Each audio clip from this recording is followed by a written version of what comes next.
There was a man named Arthur. He was the kind of person you might pass on the street and not remember. Quiet, unremarkable, blending into the background of everyday life. Not a king, not a hero, just Arthur. He lived his days in the gentle rhythm of routine, unnoticed by most, but carrying silent hopes within him. He worked in a dull office, where time crawled and dreams faded. The fluorescent lights hummed above, and the days blurred together, each one much like the last. Arthur's dream was simple, to build a birdhouse, not for glory or praise, but for the quiet joy of creating something with his own hands, something that might bring a little life to his window. He bought a kit, picturing a bright blue home and a cheerful bird singing outside his window. In his mind, he saw the sunlight glinting off the painted wood, and imagined the gentle flutter of wings. But the project was harder than he thought. The wood didn't fit, the instructions confused him, and his hands fumbled with the tools. Each step seemed to reveal a new mistake, a new frustration. Weekends in the garage became battles with bent nails and split wood. The sound of hammering echoed his growing doubts, and the cluttered workbench became a battlefield of small defeats. The birdhouse, meant to be a joy, became a monument to his failures.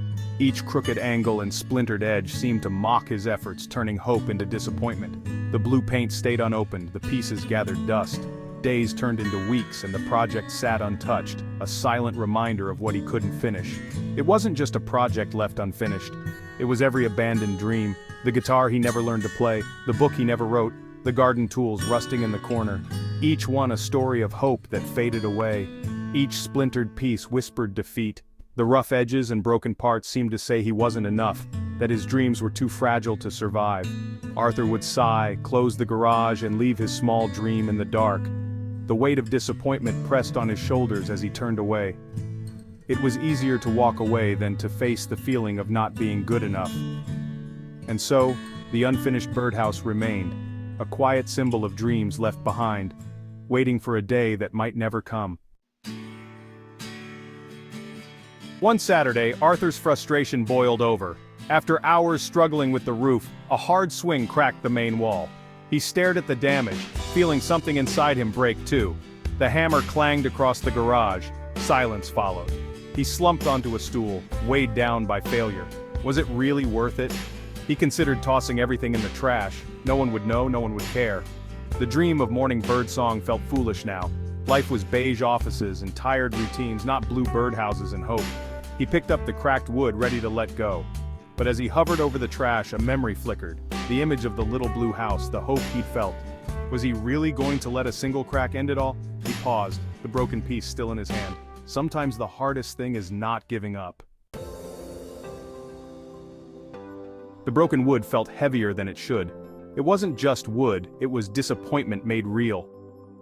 Arthur stood, torn between quitting and a stubborn, quiet voice inside. Maybe the crack wasn't the end, maybe it was just a problem to solve. He set the wood back on the bench, a small victory. Needing air, he walked to the park, letting the sun and movement clear his mind. There he saw Mr. Henderson, the old man who always carved on a bench. Arthur had only ever nodded at him before, but today he felt drawn closer. He watched Mr. Henderson's steady hands carving a small wooden bird.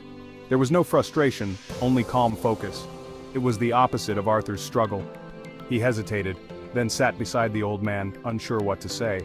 Sometimes, you just need to see someone else work through the wood. Arthur was ready to listen. Arthur sat quietly watching Mr. Henderson carve. The silence between them was comfortable, filled with the soft sounds of wood shavings falling to the floor and the gentle scrape of the carving knife.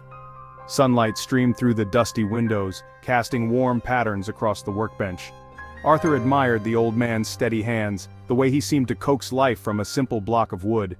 In that moment, the world outside faded away, leaving only the peaceful rhythm of creation. After a while, Mr. Henderson glanced up, his eyes kind and knowing. "Something on your mind, son?" he asked, his voice gentle, inviting Arthur to share what weighed on him. Arthur hesitated, then admitted, "I'm trying to build a birdhouse. I keep messing it up. The pieces never fit right and I was about to throw it away." He held up the unfinished project, embarrassment coloring his cheeks. The birdhouse was crooked, nails sticking out at odd angles, the wood splintered in places. "It just never turns out the way I imagine." He felt silly for caring so much about a simple project. But the old man listened without judgment, his presence reassuring. Arthur found comfort in the quiet acceptance that filled the room. Mr. Henderson held up his own carving, a small wooden bird, worn smooth by years of handling. "There's no such thing as a small dream," he said softly.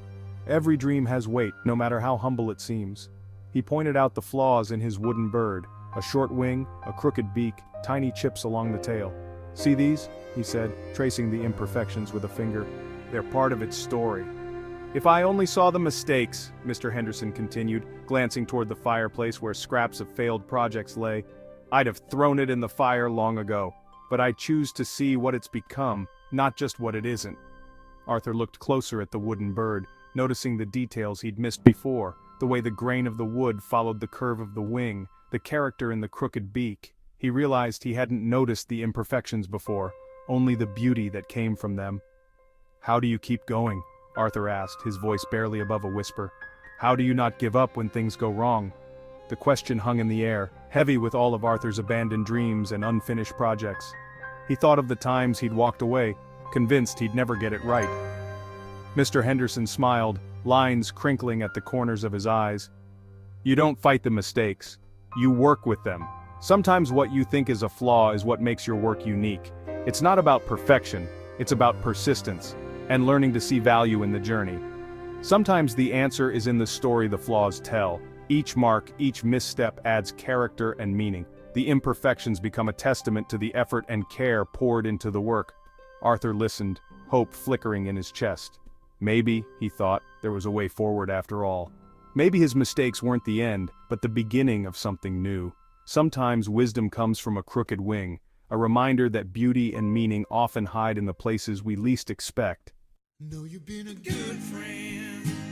Mr. Henderson's smile was warm and knowing, the kind that made you feel seen and understood even before a word was spoken. He had a way of making the world slow down, as if every moment mattered. "A crooked piece of wood can make the strongest joint," he said, his voice gentle but certain, as if he'd learned this lesson not just from wood, but from life itself. "A bent nail, straightened, can hold tighter than a new one." He picked up a nail, bent and battered, and held it up to the light, turning it slowly in his weathered fingers. "The flaws aren't the end, they're part of the story. Each scar, each mark, tells of a challenge faced and overcome, a reminder that nothing worth building is ever perfect." He showed Arthur a bent nail, placing it carefully in his palm as if it were something precious, not something to be tossed aside. "You could throw it away or you could straighten it, tap tap tap, with patience, not anger." His hands moved slowly, demonstrating the care it took to mend what was broken, to give it another chance. Building things is like living. Every mistake, every misstep is a chance to learn, to grow, to become stronger. It's about mending, not discarding. The true value lies in what you choose to fix, in the effort you put into making something whole again. Arthur realized he'd been fighting for perfection, missing the value in imperfection. He saw now that the things he'd wanted to hide were the very things that made his work unique. Mr. Henderson's words shifted his perspective. The crack wasn't failure, but a chance to be clever, to find a new way forward. Light shone through the flaw, illuminating possibility. "Don't be afraid to be a beginner," Mr. Henderson said, his eyes kind. "Every master was once a novice, every expert once unsure. The only way to stop being a beginner is to keep beginning. Each new project, each new challenge is a fresh start. Go back to your birdhouse, mend the crack. Don't hide from your mistakes, embrace them, learn from them, and let them guide your hands. The bird won't mind a crooked roof, it just wants a home." Arthur felt hope return, a quiet confidence blooming inside him. He realized that what mattered most was the care he put into his work, not its perfection. He thanked Mr. Henderson and stood, ready to try again. The weight of his doubts felt lighter, replaced by a sense of purpose. Sometimes the best teachers are unexpected. They appear when you need them most, offering wisdom in the simplest of moments. Sometimes the lesson is to start over, to let go of what you thought you knew and begin again with open hands and an open heart. Arthur walked home, carrying new wisdom. The world seemed a little brighter, the path ahead a little clearer. The story wasn't over yet. In fact, it was just beginning, with every flaw and every lesson leading him forward. Arthur returned to his garage, Mr. Henderson's words echoing. "The flaws are part of the story." He picked up the cracked wood, saw it as a feature, not a failure. He glued the crack, clamped it, and let it dry. The line remained, but the piece was whole again. He turned to the bent nails, straightening each with patient taps. What was once a pile of failures became usable hardware. The process was slow, but Arthur felt calm, not frustrated. He learned the rhythm of patience, working with imperfections in the wood, and, in himself. Perfection had been the real problem. By letting go of it, he found freedom in the work. The pressure was gone. He was building, not just assembling. Each mended piece was a small victory. Sometimes the lesson is to mend, not discard.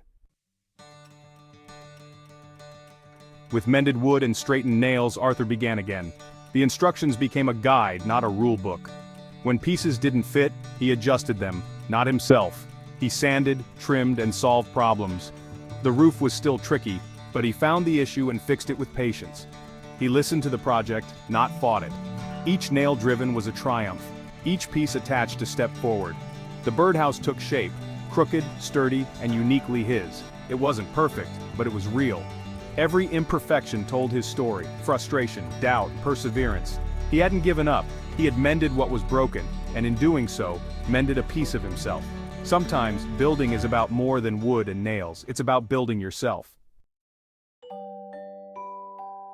Arthur opened the can of bright blue paint. He painted with care, covering every flaw and joint. The blue unified everything, a color of hope. When the paint dried, he hung the birdhouse on the old oak outside his window. It was a splash of color against the green leaves, a small monument to perseverance. Now he waited. Days passed. Doubt crept in. What if no bird came? But he remembered the victory was in the making. Then, one morning, a small brown finch landed on the perch. Arthur held his breath as it inspected the house, then disappeared inside. Moments later it chirped, a bright, cheerful song. Arthur smiled. The song he dreamed of had arrived. Sometimes, hope is a single note. That first chirp was the sweetest music Arthur had ever heard. It was proof that a cracked piece of wood and a bent nail could create something wonderful. Arthur smiled, a real, deep smile. The birdhouse was more than a project, it was a home, a monument to hope.